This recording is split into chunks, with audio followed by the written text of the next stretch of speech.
আমাদের খুবই দুঃখ লাগে বলে আজ 2014 থেকে আমাদের বিল পাস হওয়ার পর সবার ভোট কার্ড হয়েছে, রেশন কার্ড হয়েছে, আধার কার্ড হয়েছে, আমাদের তো কোনো দিক দিয়ে সুবিধা নাই।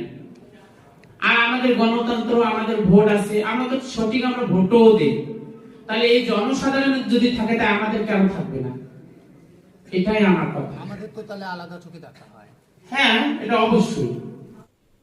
তারা ভোট দিচ্ছে, তাদের ভোটার আই কার্ড আছে, তাদের আধার কার্ড আছে, তাদের ভোটে এই রাজ্যের মুখ্যমন্ত্রী হচ্ছে, অথচ মুখ্যমন্ত্রীর কোনো প্রকল্পের অধিকার পাচ্ছে না।